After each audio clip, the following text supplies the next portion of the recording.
Welcome to Zwida Media. If you're new to this channel, please subscribe. Don't forget to like, comment and share. Here's a new video for today. Enjoy. Bakhwele badilika abalandeli ka-KHUZANI MPUNGOSE kumthwebuli wakhe uGezani Dludlu emva kokubonakala eshuthe nembangi ka-KHUZANI enkulu uMTHANDENI MANQELE. Sanibonani nginibengilele ngiphinde nginamukele kuphi nakuphi la inibona khona le video. Kanti ke mangokuqala usijona leli khasi wamulekele igama lami ngusibonga konke wakandwanda.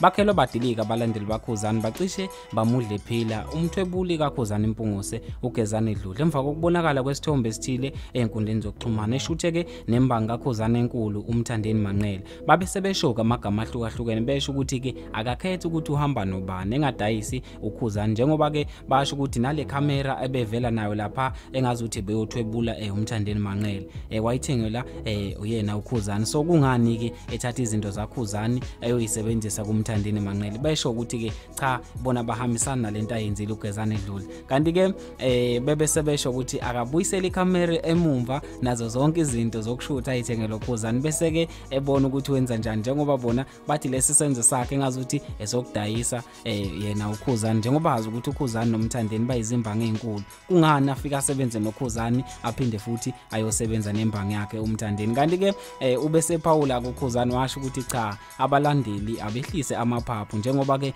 uGezani umuntu vele osebenza ngakho ukuthwebula nani. So umsebenzi wakhe lo akacabanga ukuthi into enzima angathwebula noma ubani. Akusho ukuthi njengoba ke amthengela icamera yokuthwebula sekumele athwebule yena kuphela njengoba ke ungumuntu ongathanda ukuthi ehleze eshutha njalo. So vele ibhizinisi alenzayo uGezani angaqhubeka athwebule nabanye abaculi. Kanti ke yena uGezani Dludlu uthe mayithintwa ngalolu daba washo ukuthi yena ubengacabanga ukuthi into le engahle isuse ukukhuluma njengoba ke naphambilini ujwayele ukusebenza nabanye abaculi bamaskandi abahlukahlukene. Uthi ke ubengacabanga ukuthi ukusebenza negcokamelisha ngahle kumdonsele amazinyo abushelelezi. Kanti ke sengiphuma kanje sivele siqede kwi-comment section le ndaba. Uzoya kwi-comment section bese uyasho ukuthi wena ucabangani ngalolu daba ushiye nawe uvo lakho. Ngibambe ke evidweni elandelayo mina sengiphuma kanje.